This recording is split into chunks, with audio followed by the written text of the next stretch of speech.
CM 365, all about Carnatic music.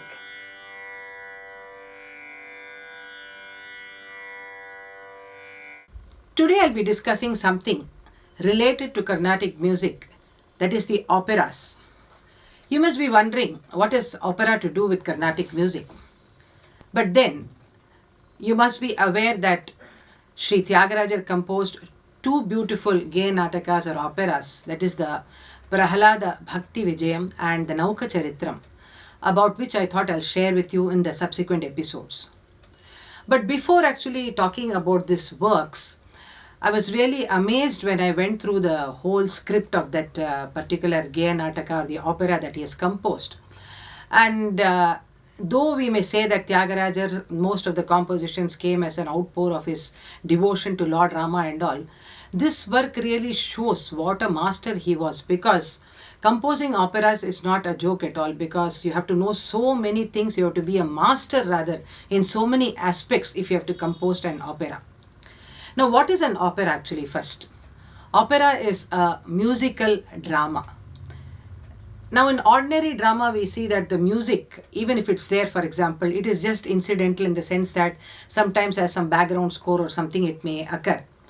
But in the kind of Geya Nataka that Tyagaraja composed, we see that though there is a beautiful storyline and so many aspects are narrated, the music plays a very, very important role here because of the fact that that is the core of the whole thing.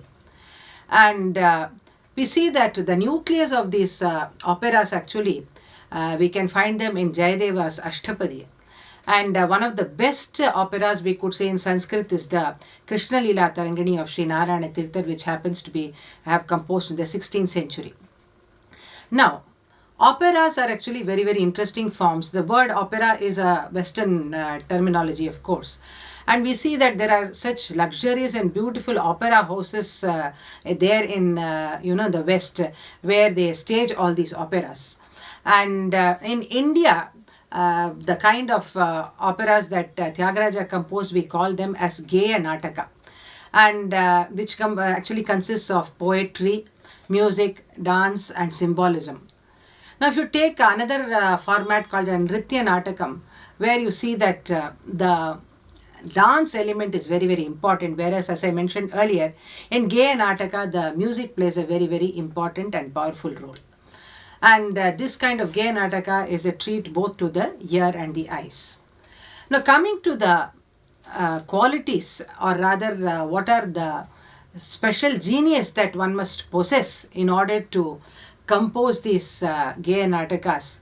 If you look at the list, it is mind-boggling. But nevertheless, after I am going to kind of narrate to you the qualities necessary to compose a Geya Nataka, you will also now understand that what a great composer, visionary composer rather I would say, Tyagarajar was, where he was master of everything, I would say, whether it came to composing Kritis or the Divyanama or the Utsava Sampradaya or the Geya Nataka format that we are talking about. Everywhere we see that he was a super genius. Now, what are the qualities that one must really possess in order to be able to compose or create a good Geya Nataka? The first thing, he should possess the genius of a playwright. Only if you are able to do that, you can really proceed first.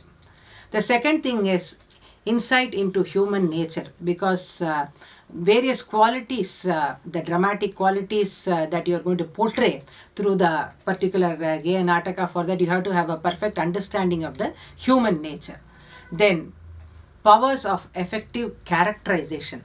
Whatever characters we have defining for that particular Geya Nataka, we should be able to powerfully portray all of them. Then, you should have that dramatic instinct in you. And then literary and poetic skill. That is very, very important, where you should have a good command of poetic skill and a wide command of vocabulary. Even if you have the poetic skill, you should have a wide vocabulary so that you are able to give a variety fare through the opera. And then plenty of imagination, because when we are going to talk about the Nauka Charitram later also, you see the unbound imagination of Tyagaraja is what really captivates us through that entire work. I was absolutely amazed, and I'll be sharing about that with you in the later episodes. and then a fine gift of melody. Of course, because music is predominant here, the melody part is very important, and you should be able to have a complete command of melody. A natural talent for conceiving musical dialogues and soliloquies, that's also very important. The knowledge of different musical and literary forms and technical ability to compose in them. In the Geya Nataka, the Naukacharithram, you'll see that not only are there compositions, but the different Telugu, in Telugu, whatever the literary beauties are there, all the poetic beauties have been incorporated in the work itself. Then after that, capacity to write music with an evenness of flow and music which will have a direct appeal. So there should be a complete flow throughout that work, that is very, very important here.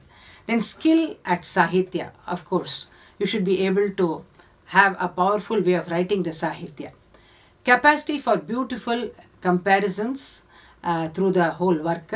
Then creative ability of a high order. Then proficiency in music. Of course, this is very, very important because, as I mentioned earlier also, the music plays a very important role. So, giving a variety fair in terms of the music is also very important.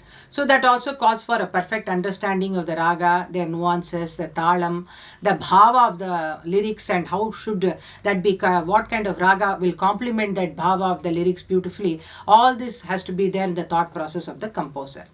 Then, of course, as I mentioned, the raga and rasa, that combination is very important. So when there is something pathos, a particular scene, or enacting a particular pathos scene, then what is the ideal ragam to portray that? Or if there is a joyous scene that is being enacted in that opera, then what kind of ragas would aptly fit to create that kind of mood? All this has to be there within the composer. Then, a natural gift to choose appropriate ragas for expressing the various shades of feelings.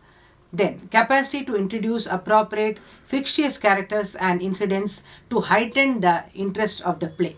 So, the imagination has to be of a very, very high order so that you arouse and keep up the interest of the person who's going through the whole thing.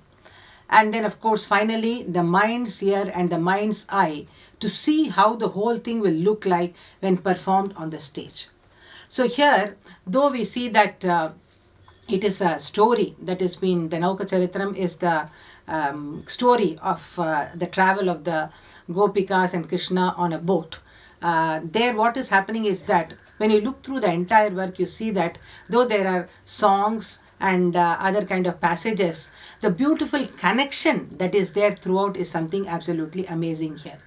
And this opera, or the kind of Geya Nataka that we are talking about, we could probably give credit only to Sri Tyagaraja for composing such exemplary pieces through his Naukacharithram and Prahalada Bhakti Vijayam.